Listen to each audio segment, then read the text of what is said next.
Good morning, everybody. Welcome back to Schwab Coaching. It's our Monday edition of Trader Talk in today's market. I am your host, Kevin Horner, joining you from a brisk and beautiful Denver, Colorado today. Pleased to be joined by Schwab Regional Investment Strategist, Rachel Dashiell. Good morning, Rachel. It's great to see you. How was your Thanksgiving? Good morning. It's great to see you as well. My Thanksgiving was amazing. Did a nice little turkey trot on Thanksgiving. Tried to fight it, but it's who I am. What about you? I do not abide by this idea of exercise on Thanksgiving. Thanksgiving is for overeating, maybe over drinking if that's your process, and definitely overdoing football, at least as it relates to my intentions.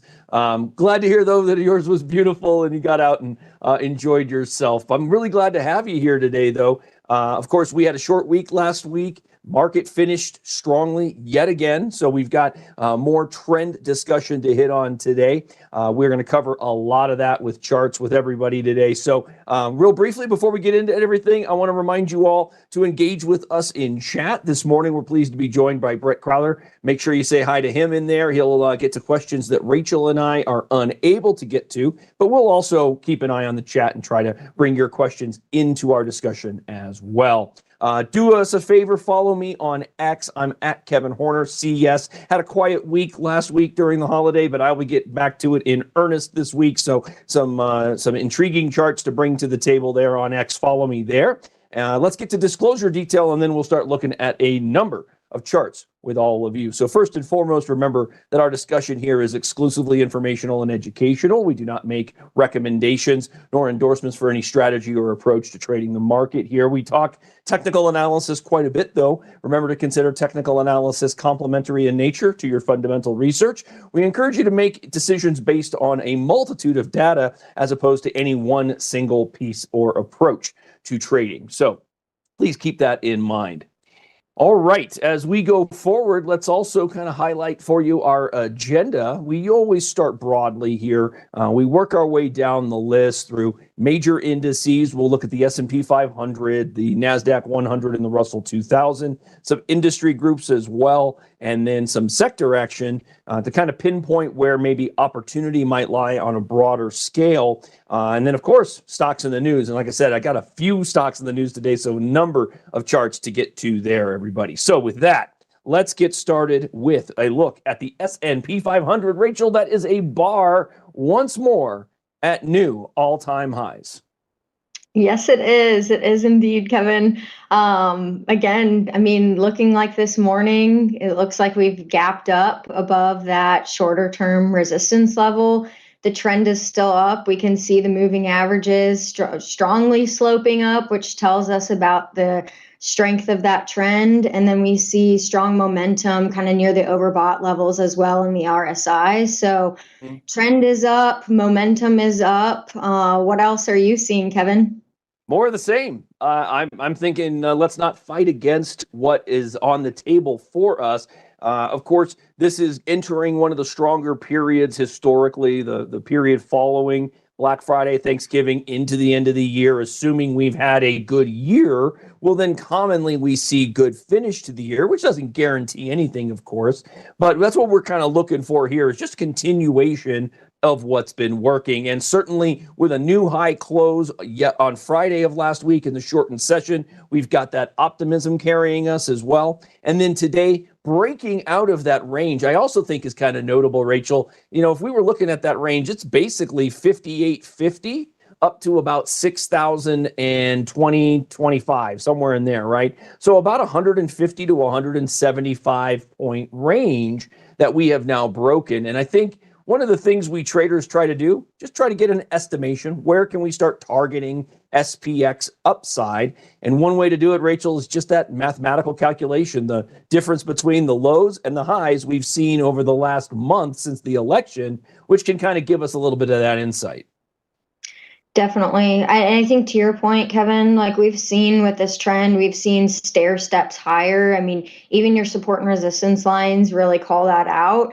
We're making higher highs, higher lows, and to your point, you can kind of measure out the trend in a number of different ways. I know some investors may use like Fibonacci retracements and some of those more mathematical measures that will put kind of like future support or resistance levels in kind of there on the chart. And then I know some intraday traders will use pivot points if you kind of want to draw out some of those zones.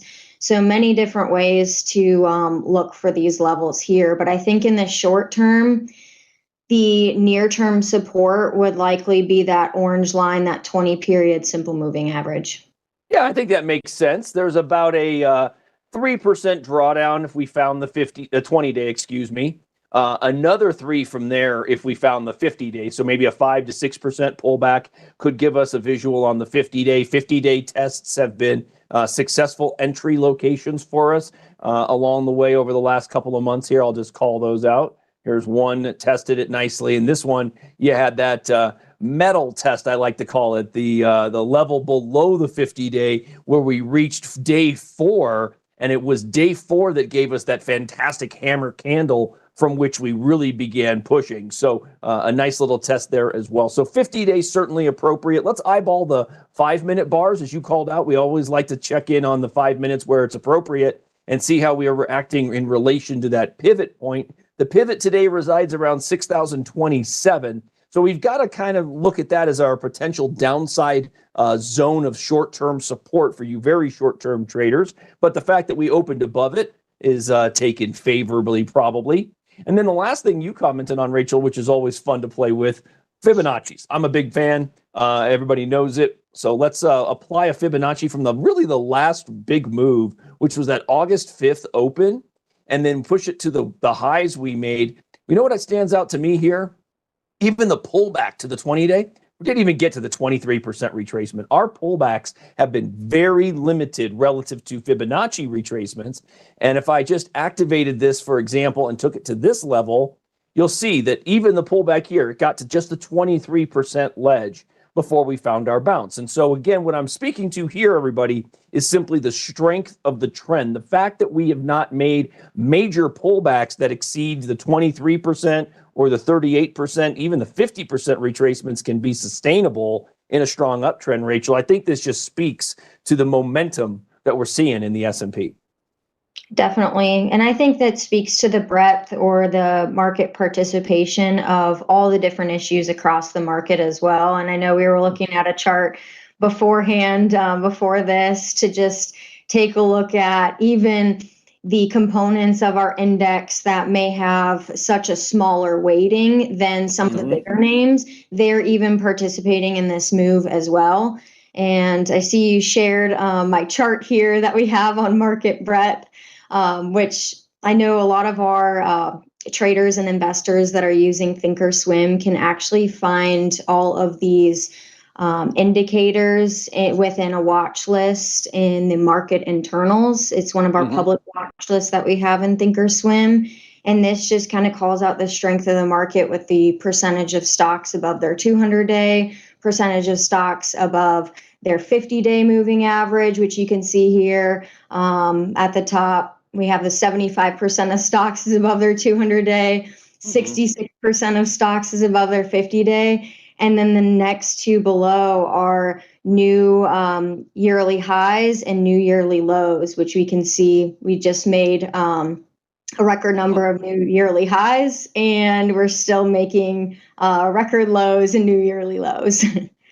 This is an interesting look, Rachel, for a clearer picture, if you will, about what we're seeing from the market. I know that's hard to do. Thanks for putting this together. I really like the visual it offers, though. As a trader, I'm looking for charts all the time. So seeing this played out, or laid out rather nice and cleanly, tells us quite a bit. So talk to us a little bit about these top two, which stand out. As you said, the first line here, this is essentially the number of securities in the S&P 500 over their 200-day. Is that right? percentage of stock Percentage-wise. in the S&P 500 above their 200-day moving average. So that's about 75% of stocks that are above their 200-day moving average, which is very strong market breadth or market participation. So that's that measure of market health, how many stocks are participating in that overall move.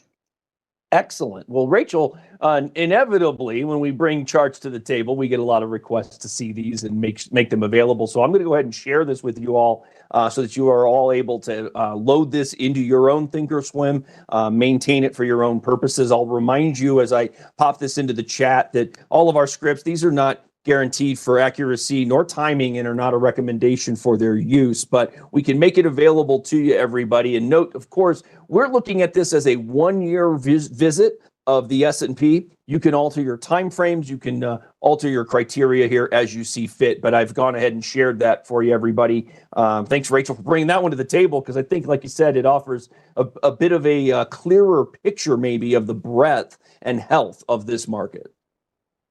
Definitely. All right. So, Rachel, what do you say? Let's get over to the NDX here. We're up about 2/3. Oops, sorry, guys. Got to the Russell a little ahead of schedule. How about the NASDAQ 100 here? We're rallying yet again, up about 2/3%, pushing nicely off of our last uptrend line test back here around the 20-day about 2 weeks ago. Yeah, so it looks like, I mean, we're bouncing a few times from that trend line support, and that's kind of what I would call a valid trend line where it has more than 2 touches. So the market's showing the significance of that level with the number of touches. So as we extend that out, we're seeing that that's been tried and true, a level of support there. And we also closed that recent gap as well as we're making our way to those all-time highs that we see there from a couple weeks ago, early in November. So, Rachel, what I've drawn in seems to be a bit of a rising wedge pattern. As we made highs, we made new highs back here following the election that first week before we dipped and found the trend line.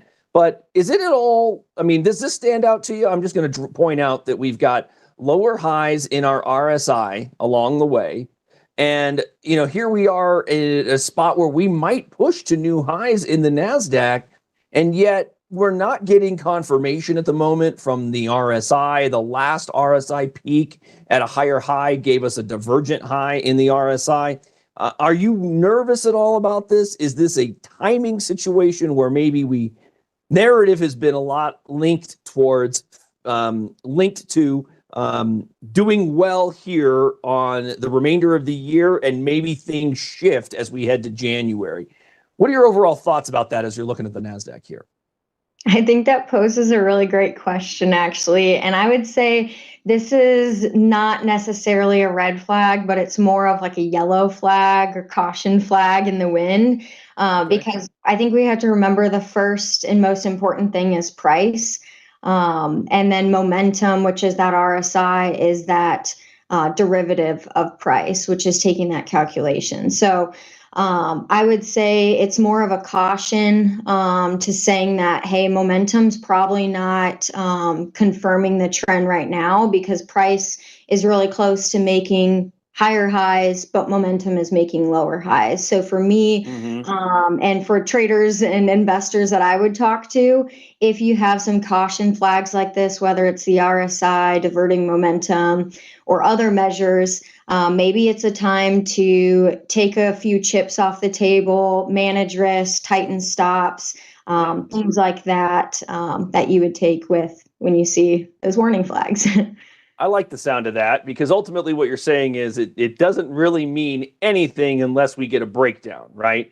And so if you're looking at these signals as reasons to do anything, the one thing it might encourage is just, like you say, tightening up our positions, ensuring that we're at levels of exposure to the market with which we're fully comfortable, and not head over skis, so to speak. And if you're feeling a little uncomfortable by the virtue of this trend, and you're not getting the confirmation that you're looking for, well then, yeah, pulling a little bit off, making yourself a bit more cash rich, so to speak, can be smart in instances like this. We don't know what's coming. We can certainly make our positions, about directionality known, and yet the market doesn't care about that, as you all know, everybody. So bear in mind, nobody really knows what's coming. What we do know is how we can manage our risk along the way, and I think that when you look at the NASDAQ here, monitoring that orange 20-day moving average, the uptrend line along the level of my ovals that I've set in here since the rally began in early August,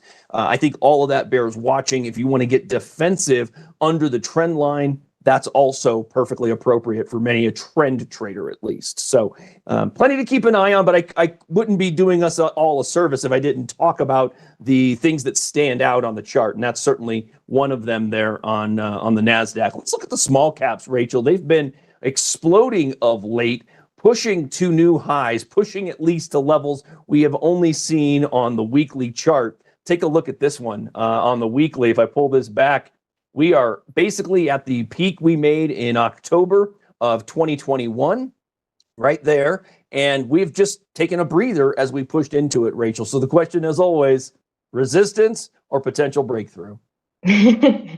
Yeah, so that is a strong, deep basing pattern there, where we're fighting that overhead resistance there. So this may be one of those times where it takes a couple knocks on the door before we break through, or we may have some type of catalyst or events or things that are coming out this week that may carry that through as well. But I would just say in the short term, I mean, looking at the indicators that we do see on the chart, the trend has been up. We have been making higher highs, higher lows. But I think it's just that long-term resistance that's coming into play at this time. I think so too. And you were mentioning catalyst. Well, jobs numbers come this week could certainly be that catalyst, Rachel. When we start thinking about the health of the economy, the jobs numbers have a tendency to weigh heavily as it relates to the Russell 2000. Definitely. Yeah, we have a lot of different events coming up, and I know Kevin's pulling up the calendar here, and that's one of my favorite things to do is look at all the events that may drive some price action or volatility in the market. And we have a lot of economic data that's coming out this week. So I know the VIX and volatility would be something to watch, as well as a potential move in small caps, to your point. Yeah, totally agree. Great call out there. You know, in fact, let's just look at that VIX. It's getting a little bit of a lift, but not to a level of concern here, Rachel, as we reside once more under the 14 level, really offering a bit of comfort for the long side trader in here. Not a lot of defensive action being taken in the form of SPX puts right now, and so that's why you're seeing the VIX kind of languish here. But I'll tell you, I know a lot of traders out there, Rachel, the longer that the SPX or the VIX specifically remains under that 15 area, they just stay emboldened. They've got reason to stay long the overall market here. I think that's what we're seeing as it relates to the VIX. Now, where are we getting leadership today? How about the semis? We got to look at this because I've been concerned about the semis, to say the least. Everybody knows it because I try to talk about the semis frequently, but really it's this uptrend line that we've been working with so well up into the last few weeks here. The last 2 weeks have been kind of rough. We've been below the 50-day, below the 20-day, below the 200-day. We are rallying, but right into a zone of potential resistance yet again, Rachel. Yeah, definitely. It looks like, I mean, there's a couple levels of resistance there. We had that breakthrough of that support trend line that you talked about. And maybe it's a little bit of rotation within technology too, because I know semiconductors are just kind of one portion of technology, but I'd be interested to see if there's rotation within that sector itself too. But I think for the time being today, we're trying to tackle that 20-day simple moving average. And you can see that long candle today so far, even just in the first, 20 minutes of trading that we're in. We're seeing some bulls trying to step in here and push it above the 20-day moving average. But I know for all of our traders that look for confirmation, we're looking for that close above that near-term resistance, which is that 20-day. Yeah, it's really a reminder of what we need, right? We need to get ourselves back over certain levels. The first level might be the 20-day, the next might be the 200, and then we've got the 50 up above. But really, the thing that stood out to me is just the length of time below all three major indices in terms of the trend. That stands out.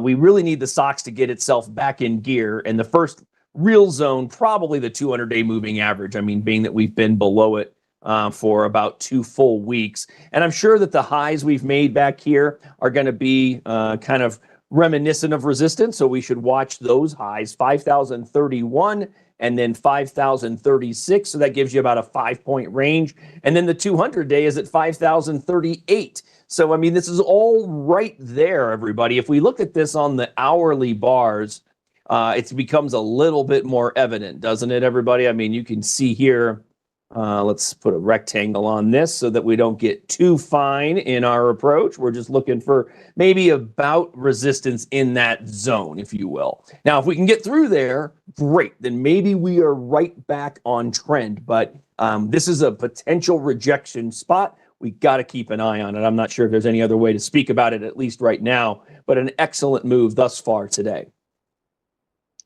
Right. All right, Rachel, let's look at a couple of things that are also notable here. We generally note that with the recent the recent move upward in the Russell, we've had a pullback in yields. Now, yields have found the 200-day moving average here and are up a little bit. So we might be looking at a bounce zone for yields in terms of the 10-year. Obviously, the jobs number is going to put some detail behind this. It's going to give us a new narrative to consider. And so I think that's important to bear in mind because the jobs number could imply overall health in the economy, which might lead us to be seeing some purchasing of U.S. Treasuries, which would, of course, push the yields down a little bit further. But we're getting a bounce here today, and it's probably putting a little bit of pressure on the Russell. Is there anything you've been monitoring as it relates to yields of late, Rachel? Anything specific?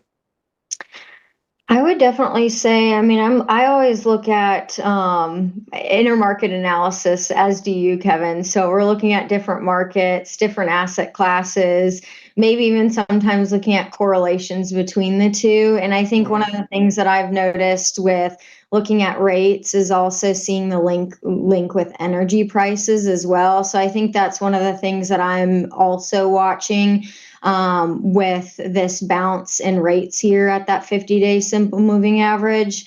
And we can see, like with oil here, this is where we continuously find support around that 66, 67 level as well. So it seems to be, to me, that rates and energy prices typically find support and resistance at similar times. What about you? True. Yeah, it seems to be, right? Obviously, a demand story can be told as it relates to oil. And so an overly strong group certainly can, or overly strong numbers could imply opportunity on the upside for oil, perhaps. But the interesting thing that I was noting earlier was the look at energy as a collective relative to oil, which has just been languishing. Now, granted, when I say languishing, I'm not a negative on oil because I love the move it's made. It's certainly benefiting the pocketbook, making it a little easier to get around in terms of my price per gallon.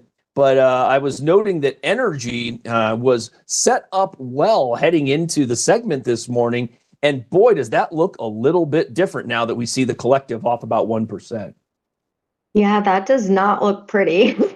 It's almost the opposite of what we just saw with what was the other chart we were looking at, the NDX. It's almost the opposite of that, where we have a big red candle crashing down through the 20-day simple moving average. Obviously, we need to see where the price closes at today, but we tend to be finding shorter term support here, it looks like. Yeah, maybe. I mean, this might just be an intraday move, but it's obviously too early to tell. The level of support could be kind of generically maybe back here in the neighborhood of about 709, 710 on this particular sector.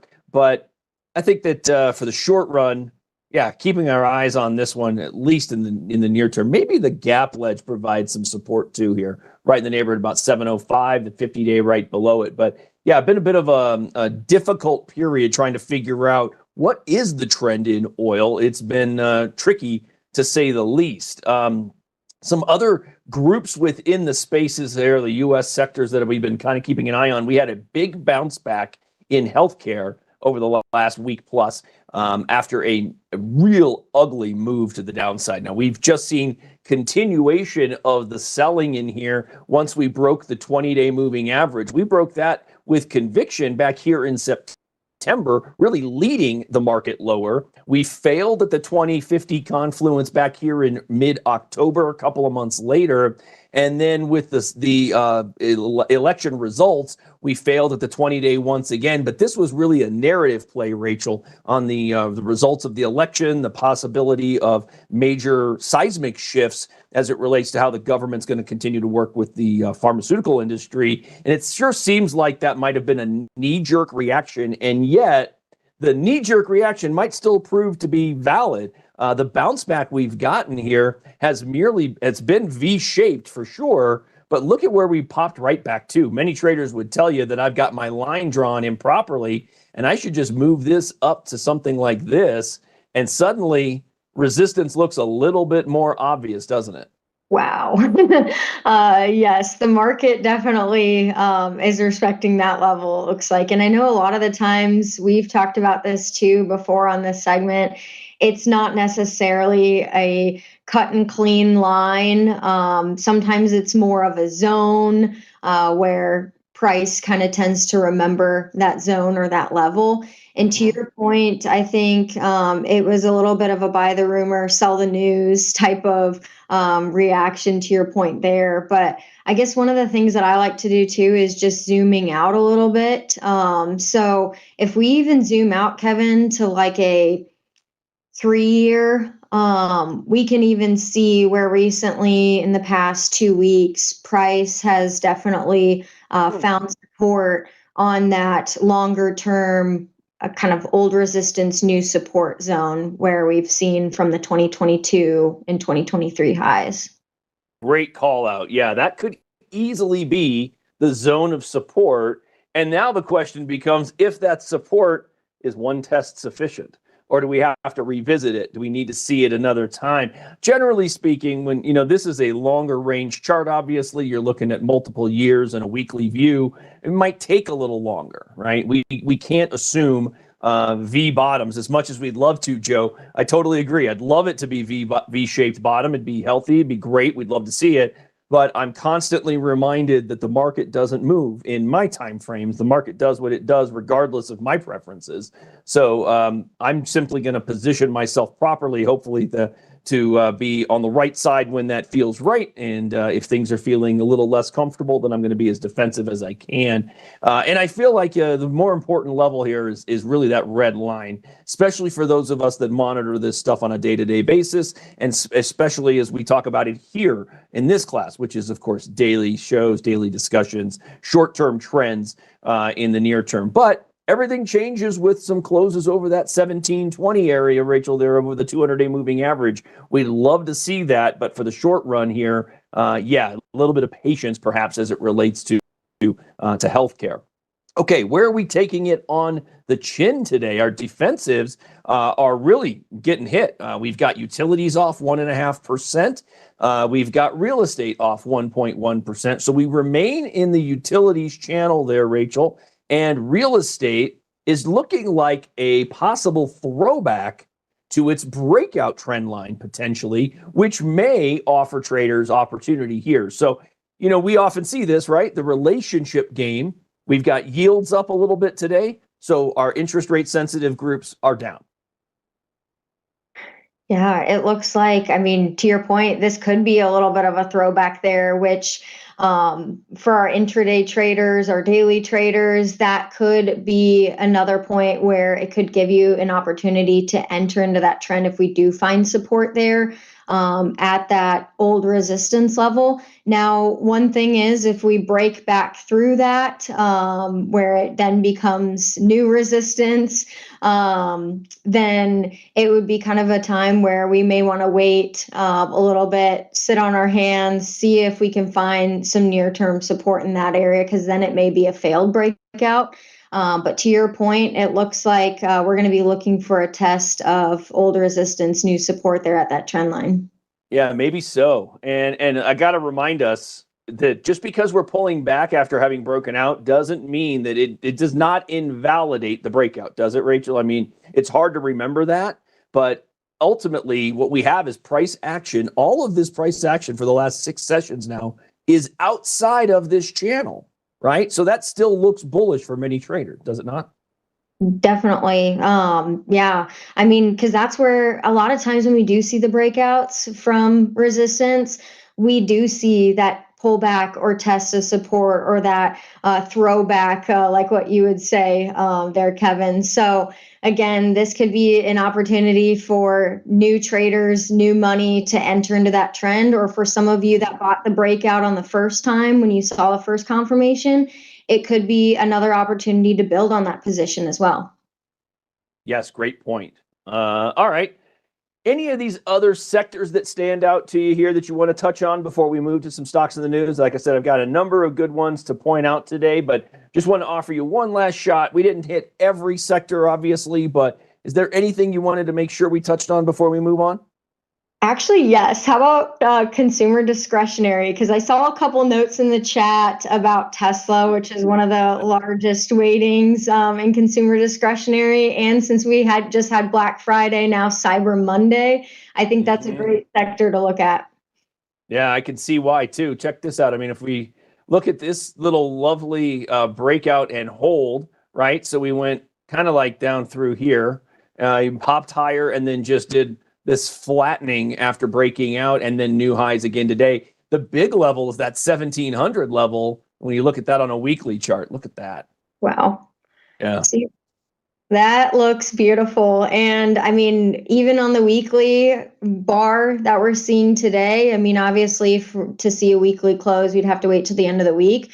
But on the weekly bar, we're gapping up already, as well as on the daily, too, which to me could kind of sense a breakaway gap where we're breaking above that near term resistance that we saw on the 1 day. And we also see momentum confirming it as well, because even on the weekly, we hit those overbought levels in the RSI back in 2021 highs, and even this week, the last couple weeks too. So momentum is definitely confirming the trend.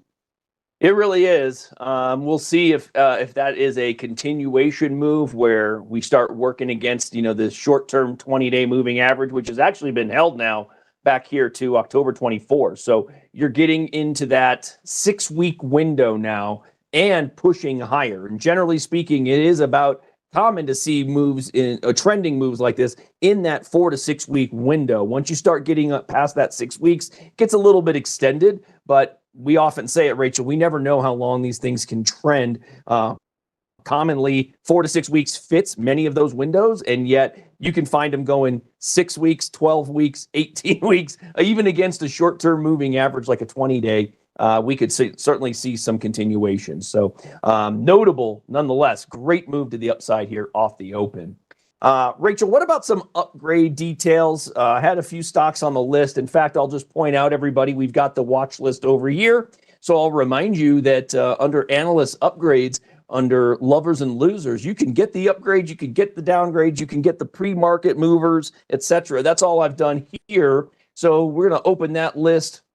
I've got it sorted by price per share. Couple of the bigger ones. So I got a Morgan Stanley upgrade on Intuitive Surgical, which has been in a fantastic uptrend. My goodness, look at that move, Rachel. We're talking from a lengthy base move back here in the early winter of this year to a tremendous trend working against the 50-day moving average. I'm going to let you speak to this, but let me just mention Morgan Stanley upgraded Intuitive Surgical, moved it to overweight. Previously, it had been at underweight, equal weight previously. New price target at 650, up from 522. Wow. So this one, I mean, definitely to your point, we had that base breakout, Kevin. We continuously found support at that 50-day simple moving average. And even back around, I'm looking at just kind of around that September, October area as well, where it looked like we even had another small range there and then gapped above that level too after dipping below the 50-day. And ever since, we've just had a strong trend. So higher highs, higher lows, and momentum seemed to be confirming with that as well, all throughout December, getting overbought. What else are you seeing? Yeah, I mean, everything that you called out, all of it. And the reminder again about your short-term opportunities. We all feel like, oh, if I could just get this near the 50-day, I'd be a buyer until it gets there. And then you feel a little differently. These 50-day tests have been very small, very short-term in nature, right? One day, then you get a gap. One day with a doji right on the 50-day, two tests over 2 weeks, and yet still continued to the upside. So intriguing nonetheless. A push though now after having based again, Rachel, what you're seeing is working against the 20 in lieu of the 50. And so now short-term traders may be setting up some exits under the 20-day, which would at least maybe give them a chance to re-add those exits back along the 50-day, if that's their process. We know that not everybody trades in such a way, but entrance along the 50-day certainly has been well rewarded over the year. I thought this was a nice upgrade. It seems like JP Morgan has been pretty active over the week, and they had a few more. So let me give you some additional ones here. How about net? So Cloudflare has broken out and had been in a bit of a bull flag here, Rachel. Actually use the proper lines in here, but basically like this. And then you've got a very quick and steep flag resolved bullishly today, possibly on the upgrade. The analysts upgrading Cloudflare to overweight from equal weight, new target here at 130, up from 92. I'll simply remind you that no target is guaranteed to be achieved. The commentary from the firm is that Cloudflare can sustain, if not accelerate, sales growth over the next few years, given their multiple product cycles, improving sales execution, and emerging tailwinds as an edge of artificial intelligence networks. So that's a positive commentary, Rachel. And I imagine you're going to say something, remains bullish as you see on the daily chart, but inevitably I'm going to pull this back, let you speak to it, but I'm going to look at this on the weekly as we do that. Yeah, definitely. I think to your point, in the shorter term, we saw that gap up, which is strong price action for the morning. Again, if we're intraday trader or day trader, waiting for the close, waiting for confirmation to see where we kind of end up. But it looks like right now that gap is holding so far. The next kind of target I would tend to look for just on the upside is that 115. So that was this yearly high, so right around 116, I guess.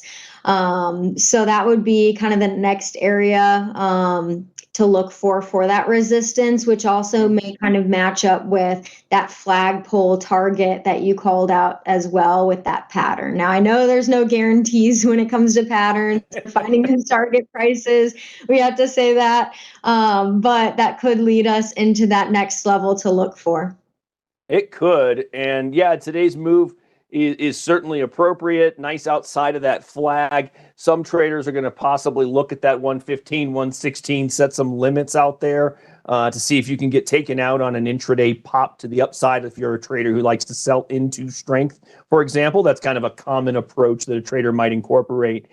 There is, if I go back though, Rachel, there's another level that's a little higher, right around 123. I'm only calling it out just because of the number of tails at that spot. You notice we've had many weekly moves into 123 and they were frequently rejected right there. So that might give another level of potential resistance over which, once more, the more consistent an area of resistance appears, everybody, if you can break through an area that appears to be very strong resistance, they can have an outsized impact on a breakout if you can move through it. So really intriguing level to monitor there on Cloudflare is at right around 123, 124.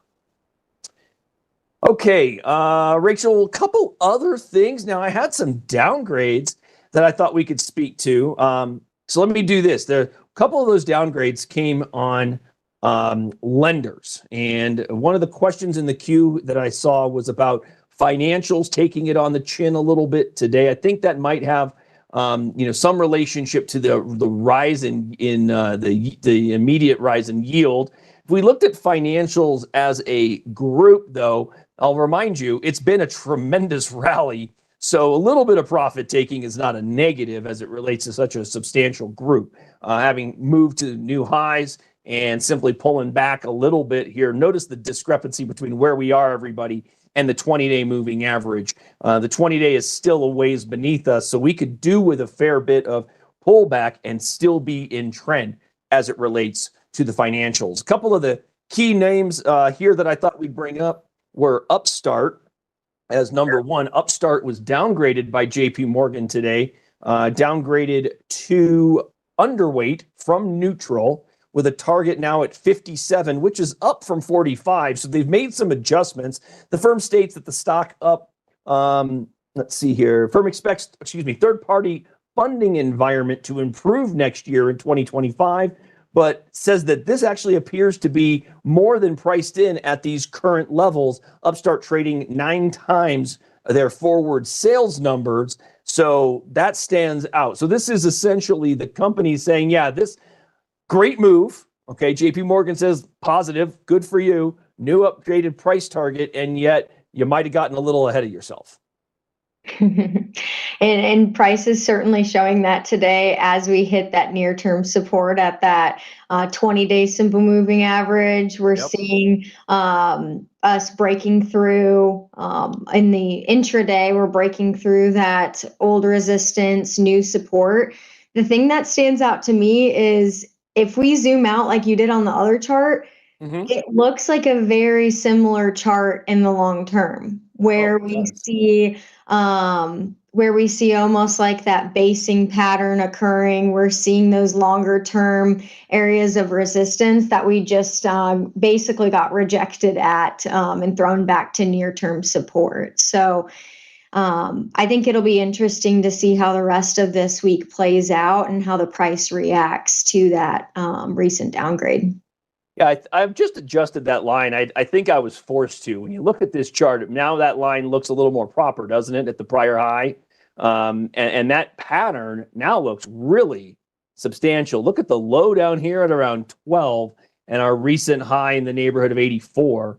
I mean, that's been an exceptional move off of these lows from, early last year, but could very well have more upside. But you can see that there's a lot of resistance here at 85. We got to get ourselves through. So at least in the short run, that certainly stands out here on the weekly chart and the daily chart. You have to wonder if there's potential here to hold the 20-day. Do we test the gap ledge at around 65? None of this is guaranteed to be held nonetheless, so I certainly think we've got something to monitor right here on Upstart. The other one is in the same space, is Lending Club. And like I said, JP Morgan's been really busy over the weekend here.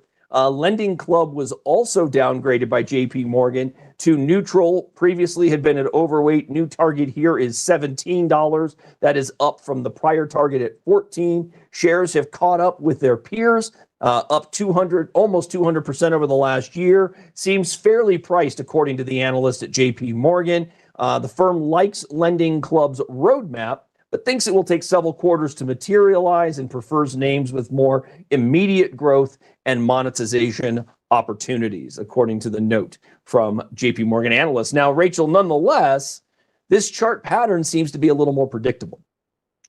This one, yeah, predictable is a good word. I was going to say orderly as well. Like you can just see how much that Lending Club loves that 20-day simple moving average to pull back to that. And you could even draw a trend line. I bet you would see the same amount of touches on that trend line as well that you have on the 20-day. Oh yeah, that's very smooth and where it's finding support. So it'll be interesting to see today if we break through and close below that support line, or if we bounce from here, and that could tell us a little bit more on how to manage those positions as we either manage risk or take profit or cut our losses here. Yeah, great comment. Real stair-stepped approach as it relates to Lending Club here, right? Nice and casual. Entrance along the 20-day has been well rewarded over the last 3 months. We'll see if that holds, but obviously no guarantee of that. Last thing I just wanted to mention was in relation to a question in the chat about the directional arrows. These are all tied to my grid, everybody. I'll just remind you what I've built here is a single grid that gives me 4 different time frames. So it's that 4-box grid, 1 daily, 1 5-minute, 1 hour, and then 1 weekly bar charts. And then when I maximize them, I flip through them using the arrows. And so if you go into the show notes here down below, post show, or find any other sessions, I have shared this grid many, many times. It's available as well on my X page. So if you go to the homepage of X or look me up on X, Kevin Horner CS, you can find the script to add this 4-box grid for you. Hopefully that helps. And as usual, Rachel, a fantastic discussion with you today. Thank you so much for being here. I only get you once a month, but I'm really glad to have you. Thank you. I'm happy to be on and be able to look at charts with everyone here. So thanks for tuning in. Absolutely. Thanks, everybody. Big thanks to Brett in chat today. Hope you all have a fantastic Monday. Keep it tuned right here to Schwab Coaching, everyone. Much more to come for you here. Make sure you're subscribed to the Schwab YouTube coaching channel as well. Thanks, everyone. We look forward to seeing you all again real soon.